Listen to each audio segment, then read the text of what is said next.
Ladies and gentlemen, boys and girls, lax rats alike, welcome back to another episode of the Crease Dive. Today is Monday, May 15th. The Ivy League is dead. Michigan's team of destiny run continues. Maryland has been bounced from the tournament. Cornell has been bounced from the tournament. The first round of the Ncaa tournament is wrapped up. It was a great weekend of college lacrosse. I'm Jordie from Barstool, and with me, as always, we've got Doogs on the mic.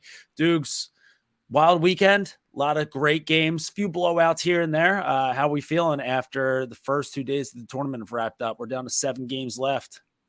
Yeah, it's crazy. I mean, I think that it's your classic first weekend of the tournament where, like we expected, some blowouts, some great games, some of the best games you'll probably watch all year happen this weekend, and some nap fest happened, some snooze fest. So yeah, just great weekend for lacrosse. 4 games each day, kind of can concentrate on one game at one time, not as overwhelming.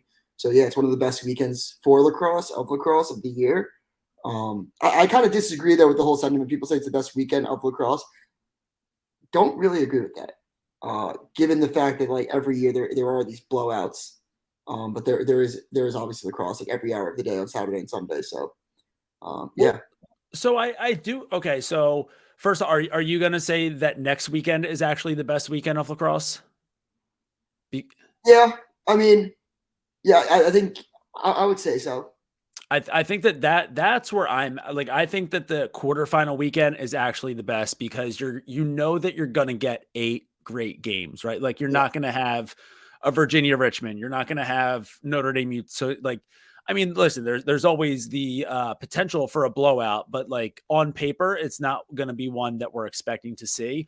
And also, like I do think, and I don't want to sound spoiled here. I don't want to sound high maintenance, but it is a lot of lacrosse, like to have all these games staggered almost perfectly to where the final whistle of one game leads you directly into the opening faceoff of the next game. It is a lot. Like it's like 10 straight hours of sitting on your couch and watching lacrosse. And it's like you can't get up to do like anything, right? Like I would love, like that's the thing that I love the most about the quarterfinal weekends. And obviously it's kind of the same thing for the semifinal too. But after one game wraps up, you know that you have the warm up for the next game to, like, let's say you have some errands to run. Maybe you got to go pick up some lunch or something like that.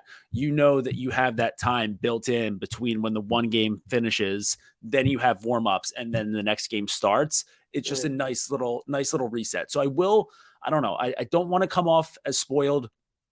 I don't want to say that it's too much lacrosse, but the fact that it, like, the opening weekend is like, hey, you're stuck on this couch for 10 hours right now, and if you get up for a second, you're missing something. It is a little bit to ask for us. Yeah, I agree. Also, it's just like the I've always been a quarterfinals guy. I don't know, maybe probably just like going back to all those quarterfinals games I grew up watching at Hofstra. Just Well, like some of the also, like, punching the ticket to the Final Four is like a huge moment, right? Yeah, Like, it's also like these teams like Towson, like that, like a Towson doesn't always make the Final Four, right? And like you win like that first weekend, or like a Bryant even when like they upset Syracuse, a while ago now. But like I just remember like it's like you have like this first round upset, and then it's like unlike any other really tournament, it's like the next game you are one win away from the Final Four. Whereas in like the basketball, it's a 64 team tournament where, yeah, cool, like you got like a first round upset, but it's like the other first round upset. And it's like, no, no, now if we win the next one, we're in the Final Four. We're at the pinnacle of lacrosse. So I always think that aspect's cool. It's you're one win away from making school history. You got teams like Rutgers last year making like school history. You got Blue Bloods looking to go back. I mean, think about it. Like Notre Dame's on a what 8 year drought of making the Final Four, and like we're talking about like Johns Hopkins saying they're back, and of course what Notre Dame have and Johns Hopkins have done in the last 8 years, even though they both haven't made the Final Four since 2015, it has been so different. Just the teams that Notre Dame's been able to draw out, but it is crazy. Like we're gonna say like Hopkins is back, but I think Hopkins is back now, but like it is kind of insane that both these teams have had the same Final Four drought. and one team we talk about so much differently than the other. Yeah. I actually do have, and this just popped into my head. So this isn't something that I've been kind of toying around with this in my head ever since, probably for like a week now.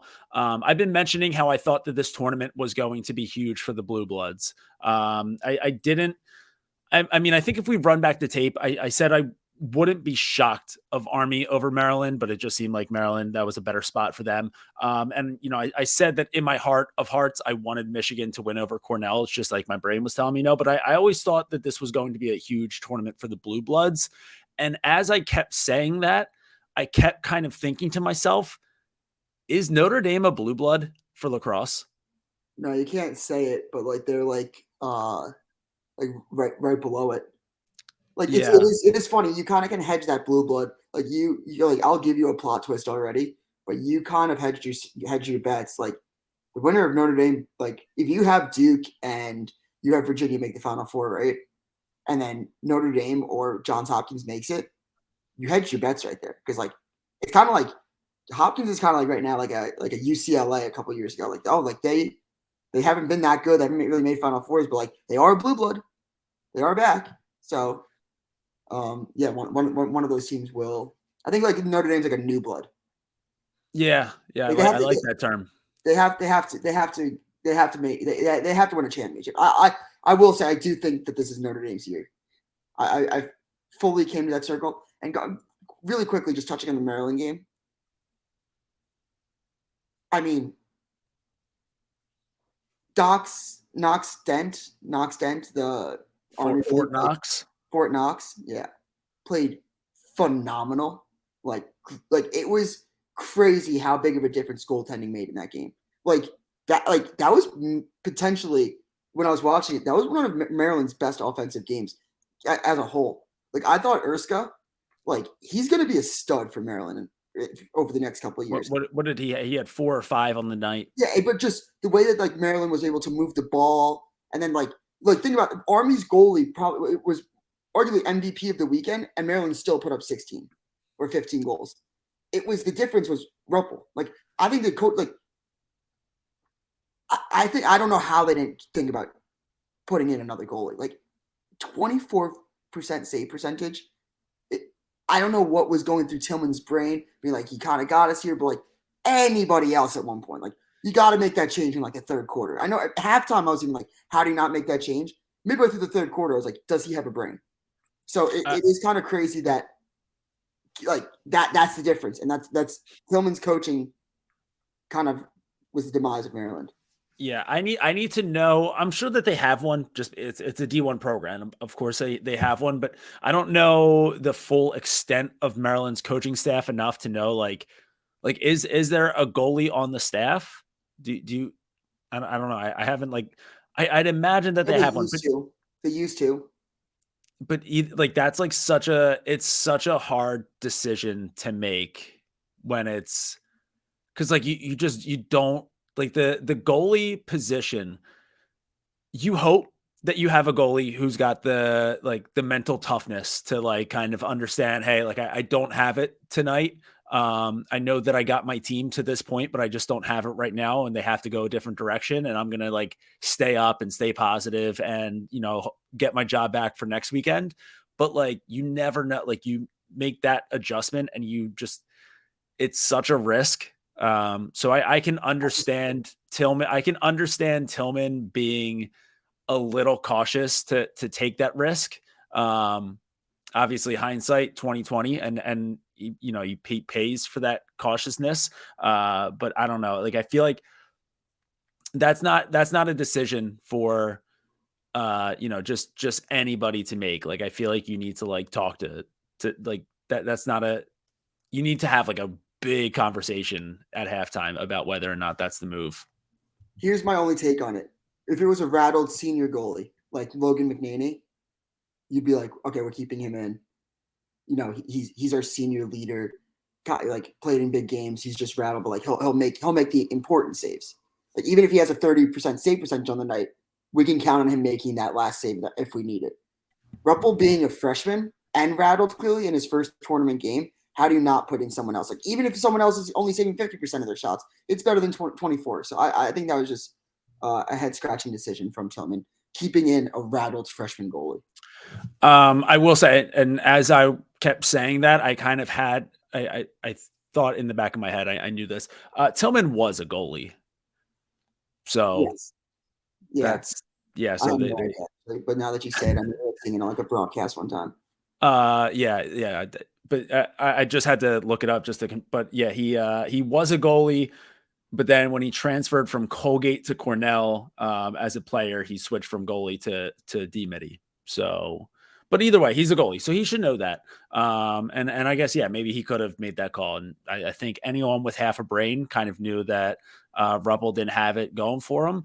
I don't know if Teddy Dolan is the. I mean, they already saw what they got out of him this year, so It's might be a tough spot to no, put no, him no, in. I'll But fucking say it. Fuck this Teddy Dolan narrative, because it's the same shit that like Ruppel had one fucking like Teddy's first start of the year. He had a 50% save percentage. Ruppel's first start of the year, he played phenomenal, and everyone just wanted to keep this narrative the entire fucking year. You look at the stats; they're basically the same exact goalie. One's a senior, one's a freshman. Would you rather have a rattled freshman or a senior like playing in a tournament game? I know it's both like they're probably their first tournament games each, but I mean, Jesus Christ, I'd rather have a senior in there if my freshman's rattled, a grad student. I mean, like just the narrative in like one play, like it's not like Teddy was letting in beach balls. Ruppel was saving 24% of save percentage. Like the narrative is just crazy. yeah, but I don't know. Like it's such a I don't know. And like here's the thing, I'm big anti-Tillman. So like I hate you for putting me in this position where I'm almost like defending his decisions. Like I'll never forgive you for this because I wanted to spend this entire episode really just shitting on John Tillman. But I don't know. It's just one of those where like not only like are you have all right, so you have to one, you make that decision and you have to hope that it doesn't fuck Ruppel going forward when you need him in the tournament later. Two, you have to hope that Teddy Dolan's like mental headspace doesn't immediately go back to getting shelled in that game that he got in earlier in the season after McNady first went down. And then a third piece of it is you also like have to gauge like where the mentality of the rest of the team is going to be. Like if you put in another goal, like how's the communication with the defense? Like how's that been in practice? How do you think that how's the defense going to react to having another goalie in there? Like, are they going to start to try to, press out like a little too much to try to compensate for having a new goalie out there? And then all of a sudden, the inside opens up a little bit. Like there's a lot of like In my opinion. So I would agree overthink, but like I think that's I don't know. It's like the hardest. It's the hardest decision to make as a coach if you're gonna switch at halftime. Who do you think McCarr's closer with, the freshman or the grad student? What I don't know. Like I'm just saying, like I think that like who was in like McCarr's draft party? It's probably Teddy Dolan. Like, so I mean, I would just think that like if you're switching up like the communication wise, like I don't think that like your defensive leader is really going to be like, oh, like I don't trust having Teddy in. Like, and like, I don't think Teddy necessarily got shelled in that first game. Ruppel played amazing that first game, that first opportunity he's had. He's definitely plateaued.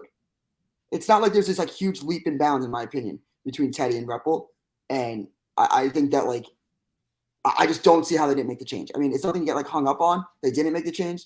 Ruppel's good. I mean, McNady's going to be back next year. So we'll see. But yeah, I mean, Ruppel's the goaltender, I guess, for the future, but he got fucking shelled. And I think that Tillman's decision definitely hurt Maryland. Yeah, well, I'll tell you where Tillman's decision really hurt Maryland, and this goes back weeks and weeks and weeks.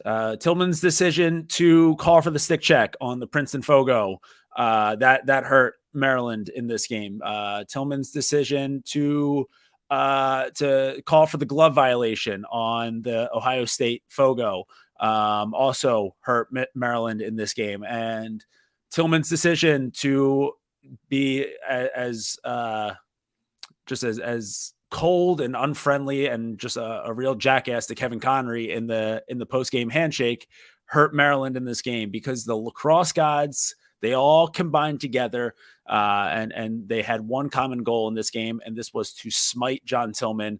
And it came back in the form of a goal getting wiped off the board because of the infamous goal mouth call that we heard so many goddamn times this week. I am so sick and tired of the goal mouth debate. We need to get rid of the goddamn thing. It's a joke. Goalies, just fucking toughen up, right? If guys are gonna dive at your legs, maybe give them a little punch in the head or something. Like goalies have to police this themselves because the goal mouth ain't cutting it. But on the other end of the spectrum, it did give us one of the more hilarious moments of the weekend when this, which should have been a goal from, what is his name, Garrett Gibbons on Maryland. So goal gets wiped off the board here. I mean, Gibbons shoots the ball a good 5 yards outside of the crease, falls down, and, you know, I guess the turf is just a little bit slick. So he slides and barely grazes the goal mouth. Goal gets wiped off the board. If there was ever an example for how big of a joke this rule is in lacrosse, this would be the one right here. Be a crease violation. Overwind it. This goal gets waved off for what we believe to be a crease violation. Let's go of the ball 5 yards from the goal line with his right foot. He slides a good 3 yards, and then as he's standing up, like just to stand himself up, gets rid of the ball 5 yards from the goal line, slides 3 yards, puts his foot down to stand up, and just touches the goal mouth. The fact that that's called a no goal, absolutely ridiculous. Maryland got fucking jobbed by the rules committee here, but guess who is the rules committee? John Tillman. So yeah, that's just seems like lax karma to me. Yeah, I also think the one rule that I think I agree with the goal mouth. I agree with protecting the goalie, but if the ball's already in the back of the net and you get in the goal mouth, it should just be a goal. Yeah, but I agree. But like, I don't even. We saw it too in I want to say it was the Michigan game. It was one of these games, but either way, you know, Michigan attackman gets underneath of his defender, beats him to the cage. He's running at an angle that looks like he would have ended up at the top of the crease, but again, if this was Michigan, then I guess the Cornell defender pushed him in the back. He takes flight, hits the goalie, ball ends up in the back of the net. Goal gets wiped off the board, but the defender gets a penalty for a cross check. But then the goal scorer gets a penalty for what is it, unsportsmanlike for hitting the goalie? Like, I don't know. It's just there are just so many different ways for good goals to get wiped off the board, all because of the goal mouth. So it's a joke of a rule, but it's just funny to see how the tables turn on this one, where it was a joke of a rule for Maryland to be awarded the ball and awarded possession against Ohio State because face-off specialists had a different pair of gloves on. How the turntables. Yep, agreed. I think it is very funny how Tillman makes the rules, and the rules bit him in the ass. But yeah. All right. Well, so that's I think we talked at length there about the troops taking down Maryland. The one last thing I will say about that one is, listen, like I don't know. I feel like I saw a lot of some headlines where it's like Army shocks Maryland and Army stuns number 4 Maryland. And I think, again, like I maybe talked a little bit of a big game on last week's episode, saying like they're built for May and like this is what they do. You can't bet against Maryland in May until they prove that you can't.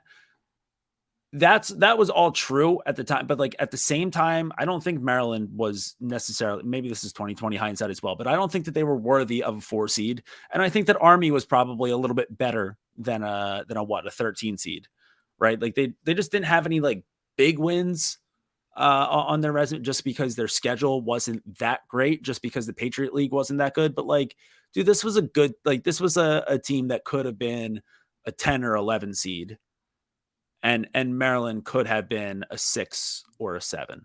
See, the only thing I'm going to disagree with you on this is I think this is the exact what I was kind of leaning towards last episode, is that 2020 vision. All right, if Maryland wins, what we went into this episode, we would have said, well, yeah, like this is what Maryland does. Obviously, we called this last week.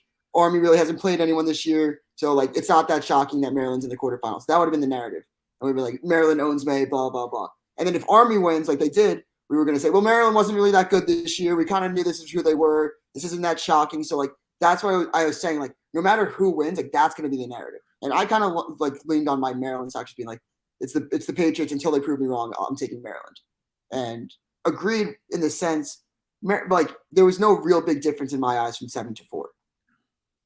Just like I don't know how big of the difference between like 10 to 13. Like I think the worst seeding of the entire tournament was Duke survived, but they got absolutely shafted with that drawing against Delaware. Like it should have been Utah, potentially even Richmond. And now I think Richmond would have been. I think it should have just been Utah. Like how did Notre Dame at 3 get Utah? That was the easiest. That was a Dr. Seuss book read for me. That was the easiest.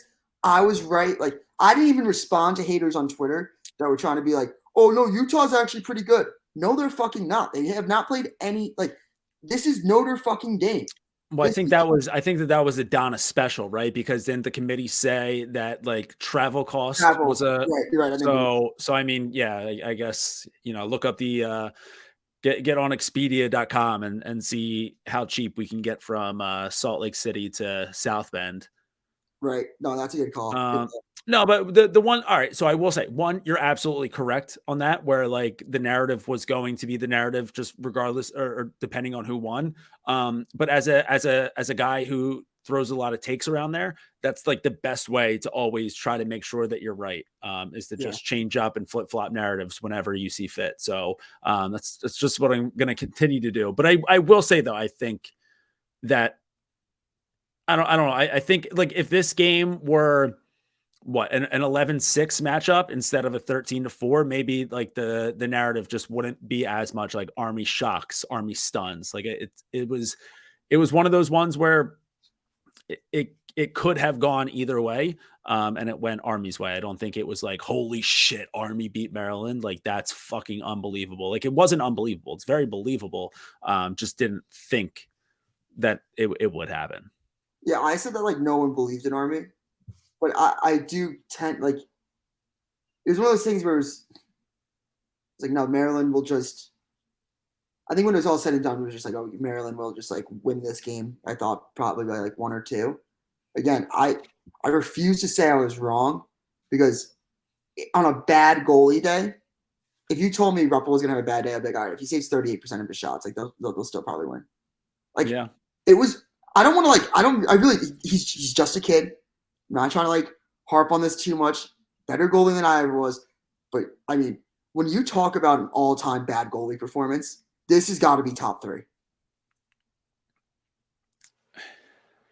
I don't have any off the top of my head right now to receive on that one. So I check goalie stats all the time on Inside Lacrosse. When I got done with that game, I've never been so excited to look at the box score. I ran, not walked. I ran to Inside Lacrosse. And that's with a broken ankle. My jaw fucking dropped. I was like maybe 35. 24 was the worst in recent memory that I could find. Yeah, definitely not a good number. All right, well, so that's that, and we're talking about teams that nobody believed in. Real quick, just to knock a few games off of the schedule here. Nobody believed in Richmond for good reason. Virginia comes out in that slot fest of a rainstorm. Virginia takes down Richmond 17-8. Thanks for coming out. See you later. Nobody believed in Utah. Actually, some people did believe in Utah, which is weird, but nobody should have believed in Utah. They get shelled 20-7 by Notre Dame. Nobody believed in Bryant, nor should anyone have believed in Bryant. Hopkins beats them down 22-8. Good moment though in that game. So what Russell Melendez, he set the program record for what was that, most goals in a season or most goals in a tournament game, most points in a tournament game. 9 points, yeah. Yeah, so set the record for most points by a Hopkins player in a tournament game. Listen, a lot of legends to come through that program. A lot of guys played in some big time NCAA tournament games. So obviously would have been a huge moment for Russell Melendez, right? Yeah. This is a legendary interview. I think it's going to go down in history as one of the best. I don't know if you know, but you set the John. What does it mean? I don't know if you know, but you set the Johns Hopkins single game NCAA tournament record for points. It's just another day. Johns Hopkins single-game NCAA tournament record for points. It's just another day. Russ, what's the last week been like? Just another day in the office for Russell Melendez. 5-4 on the day, and Hopkins goes quietly into the night. I'm him moment. I'm him moment of the decade. I mean, again, like you think about some of the guys to come through that, right? You've got your Kyle Harrisons, you've got your Paul Rabels. Russell Melendez beats them all. Best tournament game ever. Just another day in the office. But yeah, so those were the shellackings of the weekend. Only 3 of them, right? So I think we got 5 great games this weekend, and that's really all that we could ask for. Let's go back to all right. Well, let's shit on the Ivy League a little bit, right? Because if anyone had the worst weekend of their lives, it was Donna. Donna got herself Donna this weekend. 3 Ivy League teams get into the tournament, and all 3 die in the first round. Larkin Kemp, please mute your speakers or however you're listening to this right now, because the nerds fucking suck at lacrosse. First up, we've got so Yale. I mean, I was getting really nervous in this one. Big time Yale hater over here. Despise the program. Actually, don't really despise the program. I really hate the fans. The fans are a bunch of jackasses. And I was just getting really worried that we were going to have to deal with them for another week here after Yale got up to an 8-3 halftime lead. Pretty sure Yale was already raising the banner. Joe Tsai was about to put in the new facility, that they were advancing to the quarterfinals yet again. But the story of this game, the story of the season, the resurgence of Tucker Dordevic. Tough first 3 games to start the season for Tucker Dordevic. But what a campaign he has put up since then. Got himself to be a Tuarton finalist, and then put the Hoyas on his back in this game. What do you have? 6 goals on the day? 6 goals from Tucker Dordevic as he leads the Hoyas to come back from an 8-3 halftime deficit and take down Georgetown in an absolute fucking shootout. Defense was clearly optional in this game. Goaltending clearly optional in this game. 19-17 final for the Hoyas. Yeah, it was a great game. Back and forth. Felt like it was like we were watching the Warriors play like the Warriors. Felt like the defense. I don't even know if the defense. I'd have to like really watch the game back to say if it was bad defense or not. But Jesus Christ, it felt like the amount of shots that were being taken that game. 2 great offenses. Yale seemed to be like Chris Lyons, Brandow, Leo Johnson's very fun to watch. It was just overall very fun lacrosse game in general. And Graham Bundy had some great shots. That one shot was sticking in my mind. But Nick Salmon keeps coming in. Like that, Georgetown's just a team that, like, offensively, I won't say that they like. Offensively, they are one of the most talented teams in the country. Defensively, I'm not ready to say with James Riley hurt going into that. We'll preview more of the Virginia game, but with James Riley banged up, at least, not really going to trust Hanks in goal. He's got pulled this year. Didn't play great last game. But yeah, I think that Georgetown offense has weapons all over. Yeah, that one Graham Bundy shot was just a rocket ship. Little lefty, just was it? Now I might have it flipped in my head. Either way, that was one of those goals where I really hope that they kind of had it a little bit in hockey back in the 90s when Fox was doing the broadcast. They had like this almost like it was like a light that would follow the puck, so that people could like watch it on, like, people are always like, oh, I can't see the puck on TV. Like, I never know what's going on. So Fox, they had this thing called a glow puck where they had like a little like highlight on the puck. And when players would shoot it over a certain mile per hour, it would turn like red and like almost look like a little vapor trail following behind it. Need that in lacrosse. Think that shot deserves something like that. Yeah, I mean that offense is potent. Huge game out of Minikis. Yeah, I mean Nicky Solomon getting himself going to it. Yeah, it's a offense that's going to be really hard to bottle up for anybody. they probably just don't want to find themselves down in an 8-3 hole again, especially coming up this weekend against Virginia, because I don't think that Virginia is a team that's going to, once their foot's on the pedal, it's lead and it just stays there. So you're not going to really be able to get it up. But they were able to get Yale's foot off their throats for just long enough to come out on top of that one. So Yale goes down. Sunday afternoon, the Cornell Big Red 2022 national runners up. They kind of stumbled towards the end of the season. One of the best teams in the regular season. They put up just a really great regular season campaign, but they stumbled against Yale in the Ivy League semifinal, and we started to see a few cracks in the armor. Maybe that defense was starting to just kind of disintegrate a little bit. And then this game against Michigan, man, I mean, I don't know what else there is to say about Michigan right now, besides the fact that this team has the juice.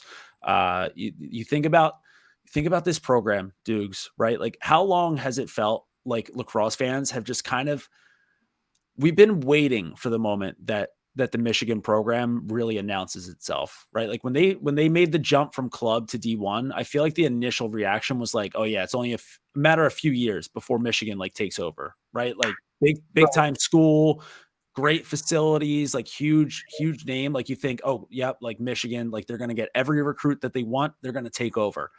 And 10 years happen and they just never took over. This is like a huge boost to jumpstart that Michigan program that we kind of envisioned happening in 2012.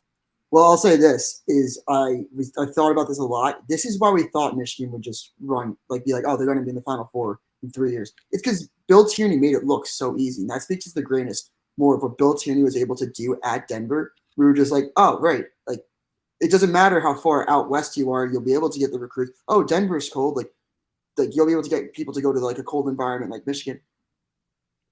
Just goes to speak about Bill Tierney's philosophy on recruiting, on building a program from the ground up. And we just thought it was just going to be so easy to do. And I think in retrospect, it just goes to show how hard it is. And that, I think that just speaks volumes. I think people just thought it was going to be so much easier than it was, given everything that you stated about what Michigan has to offer. Great school, Big Ten school, football, all this. But yeah, it's been a long time coming for this Michigan program. Last year, fraud alert, starting off hot, not really having that schedule, then going 0-4 in Big Ten play. But, I mean, they finished the season so strong. They're a team of destiny, the team that you don't really want to play right now.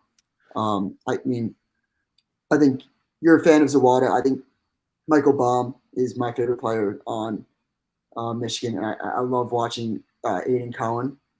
He didn't really have the game. I think that Peter Thompson stepped up really big for that midfield unit, taking some pressure off. But just a team you don't want to play with right now. And I'm not shocked at all from this win against Cornell. I think that Cornell could have offered a little bit more of a scare to Duke. But I mean, again, you don't want to mess with the team of destiny. And I'm not going to say that Michigan cannot upset Duke, but we'll get it obviously into more of that preview next episode. Yeah. Michael Baum or Michael Bohm, however you say it, gritty son of a bitch, gets himself to tough areas, takes a few hits along the way, still gets the job done. So love to see grease balls like that just get the job done. And I think Michigan's just filled with guys like that. It's not even like, okay, so maybe I'm jumping the gun a little bit and saying Michigan's here as a program. This has been a really good month or so for Michigan. It wasn't like they had the greatest season ever. They're still hovering just over 500. But you look at what they did this year, right? To take down Maryland twice, once in the regular season, once in the Big Ten semifinal, to take down the 2022 national runner-up in the first round of the tournament, to win the Big Ten championship. It's been a huge, you want to talk about getting hot at the right time. Michigan right now is they're the epitome of it. So definitely not a team that you want to face moving forward. My brain says Duke. My heart wants Michigan. I'll be fine either way that happens. But yeah, just a great moment where it's because it was starting to get a little awkward that it was taking so long. Like, yeah, Bill Tierney might have set an unrealistic standard on how quickly you can build a program, but it was taking a little bit longer than even like long would be expected. And the longer that goes on, the more it kind of seemed like Michigan was starting to be a little bit more of a joke in college lacrosse, especially with like you said, the season that they had last year, starting off 7-0 and then going 0-7 since then. So great for them to get these big time wins. I mean, it just seems like every single week they're getting the biggest win in program history. So love to see that. Good for Coach Connery. Good for Peter Thompson. I want to say he's an Ann Arbor kid, right? I want to say that, yes, but also I just think what Thompson was able to do with Cone out, like to have your best midfielder, like the inverted attackman, go up to midfield, like in my opinion, in that Maryland game, Cone was MVP. To play that entire game without him, and I think that when I initially I was like, it was like that, like where is he moment, and you're like, is he like just not on the field, and then you kind of dig into it deeper, and you're like, oh, he's not playing. I don't know why he didn't play. I don't know if that was grades. I don't know if there was an injury, but if he's not available against Duke, you really need Thompson to step up like he did again. Even Mulholland had like 2 points out of the midfield unit, but you need some help from that midfield unit with one of your best players out. So big ups to that midfield unit for Michigan. Yeah. So Cornell goes down in overtime to Michigan. Peter Thompson with the overtime dagger. Great moment for him. And then the third and final team, the Ivy League, their hopes and dreams and all of Donna's aspirations all hinged upon Princeton, the Ivy League tournament champions, being able to head over to Happy Valley and get the job done against Penn State. Penn State, huge turnaround season for them, but it looked like that was all going to be crashing to a fiery blaze in the second quarter as Princeton was up 7-1.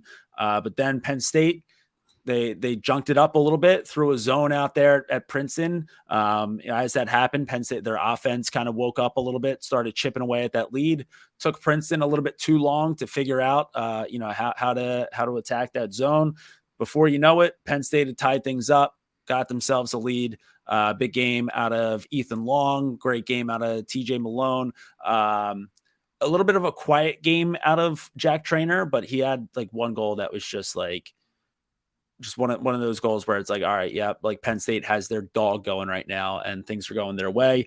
But yeah, Penn State really, really relying on their defense, even after getting down 7-1 to win this game. So Penn State gets the job done. Princeton goes down. Ivy League goes over in the first round of the tournament. Doogs, your thoughts on this game? Tambroni, what a response by him after such a down year last year. I thought his adjustment, like the way that he was able to move his attackman around and show the fluidity of that offense, putting Malone up top on the wing, kind of drawing up those like he kind of like inverted the midfield unit down, putting the attackman up, being able to attack from wherever on the field. I thought that was a great adjustment along with the zone.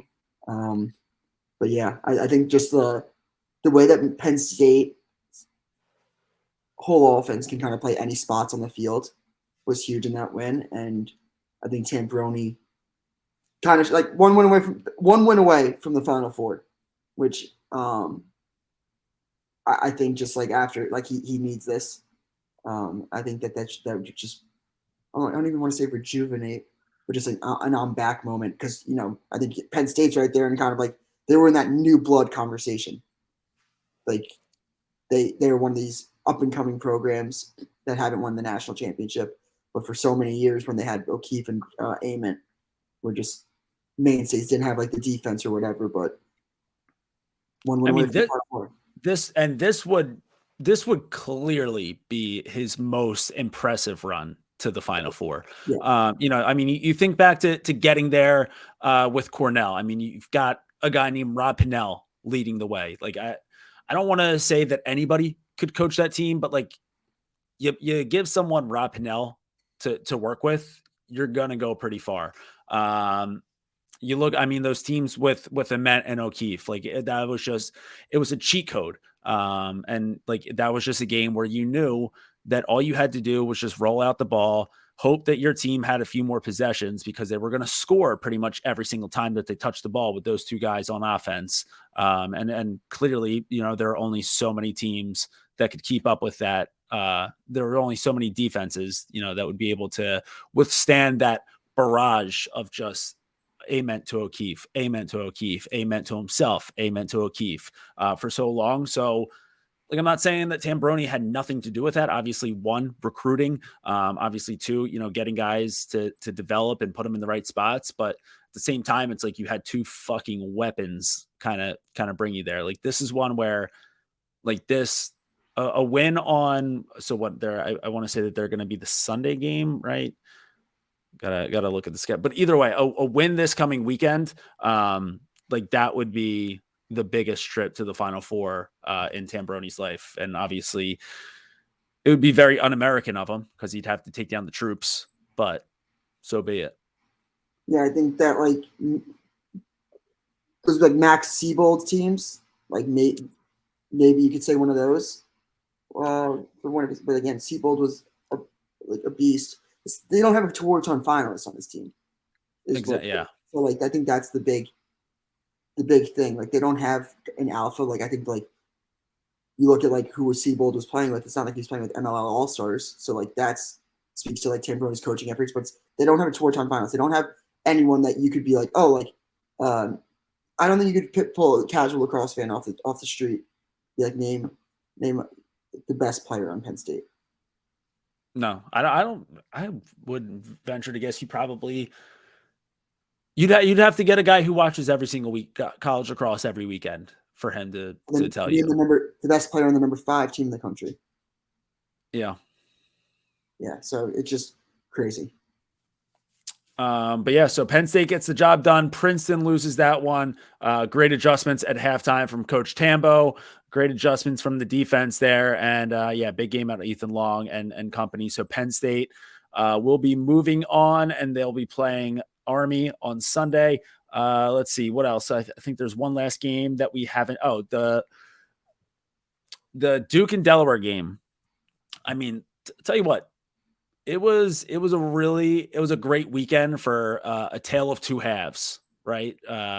Quite a few games where halftime, you thought maybe you'd get away with being able to kind of throw lacrosse on in the background during, the second quarter of some of these games. Be like, yep, this game's already out of reach. Nope. Turns out that's why we play 4 quarters. So Delaware able to get off to a really hot start against Duke. And I mean, this Delaware team is a problem for high seeds. Maybe, I don't know, maybe it'll be a little bit tough moving forward with a couple guys graduating.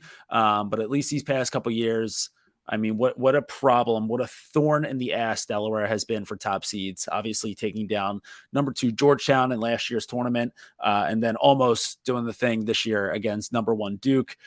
Delaware, I mean, what were they up? 8-5 at halftime?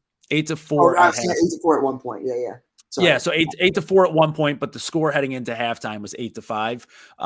It's just, unfortunately, if you want to take down Duke, you have to bury them by so much earlier, because it was what, like just a couple minutes out of halftime that McAdory had already put Duke on their back, tied the thing up at 8-8.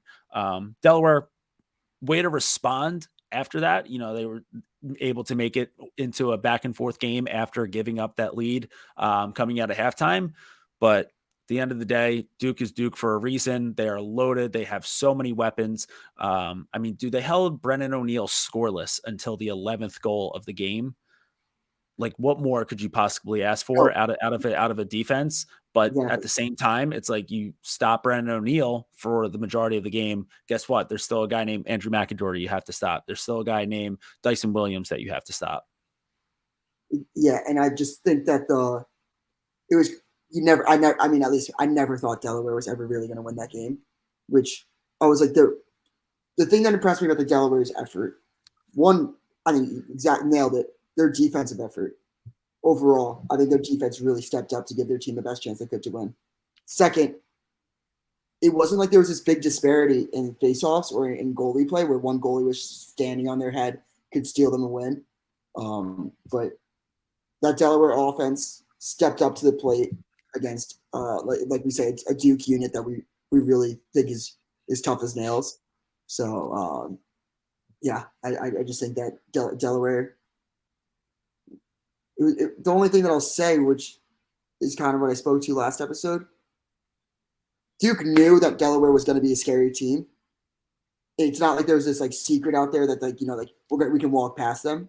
So the fact that Duke knew that Delaware was going to give him a punch, and Duke still didn't I don't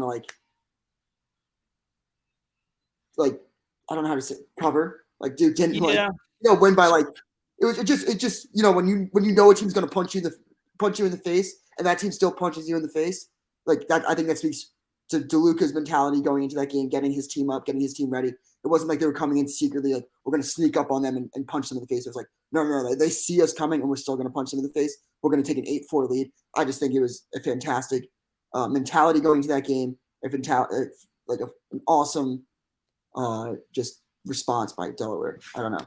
Okay, good. I'm glad that you went that way with it. When you were setting it up, I was starting to think like you were going to say, oh, like Duke knew that Delaware was going to come out and punch him in the mouths, and they still couldn't. They still fumbled and didn't stop it from happening. But I totally agree with you where I think that, Duke knowing that this Delaware team is loaded, right? Like you just watched the PLL draft, that they have pro talent on the field. What they did against Georgetown last year. Like I just think, like you said, it speaks more to Delaware's ability to still get up and throw that first punch. Right. Even when a team knows that it's coming. So yeah, great game out of Delaware. I think as a lacrosse fan, I'm very excited that we still get more Duke this year. I think would have been really let down if that was the last that we saw of this Duke team. So I'm glad that we have at least one more weekend with them coming up. Hopefully 2 more weekends. Michigan, team of destiny, but Duke still gets it done. Hypothetically, if we were talking hypothetical weekend preview lines with the hypotheticals, some might say that hypothetically Michigan +3. Okay. And I didn't even look at the hypotheticals, but I would have assumed 3.5 would be a good number for that one. So, just like if there were, I would say this though. If we're not getting to the weekend preview, I'm sorry to interrupt, but if Michigan's I'm here moment was knocking off a traditional powerhouse like Duke, that is a Cinderella story. You can beating Brennan O'Neill in this attack, this star-studded attack line, and you're just, I don't know. That would be pretty cool, hypothetically speaking, of course. And we'll get into this more in the weekend preview, but that would be hypothetically cool. Yeah, I think that they've done enough where you could still do the movie about this. I think what was it? I've only seen it would kind of be like a Moneyball situation where you make a story about a team that did a couple cool things, but at the end of the day, actually didn't do shit. So if Moneyball can be a movie, I think you can make a movie about Michigan beating Maryland twice and then winning the Big Ten conference tournament, and then maybe if Michigan was Bellarmine. You know what I mean? Yeah. Bellarmine wins a first round game. It's we have all these no-name recruits, kind of like the Oakland A's 2003 baseball season, which I literally think about way too often.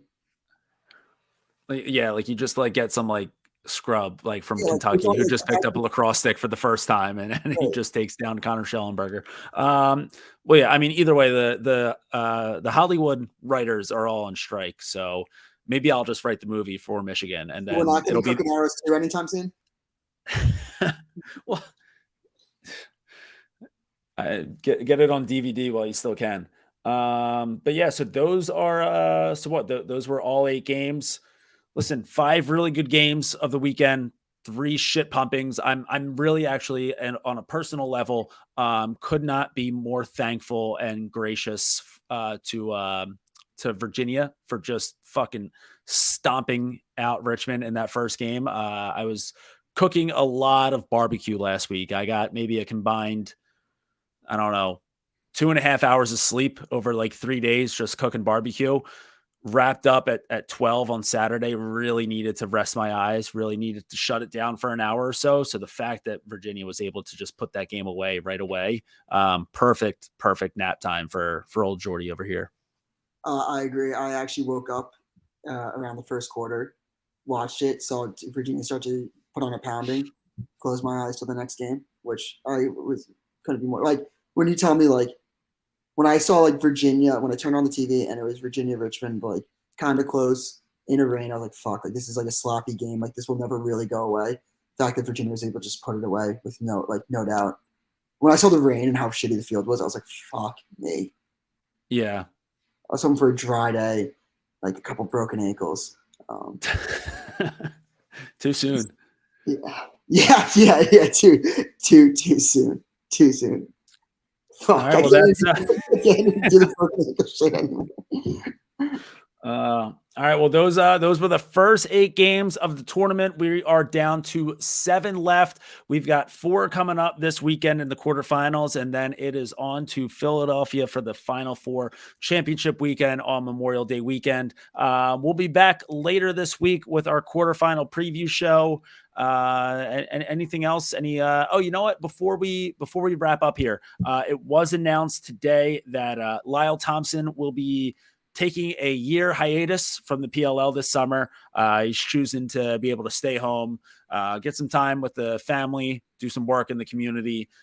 So Lyle Thompson didn't have traveling around every weekend in the PLL on his schedule for this summer. So he's taking a break off.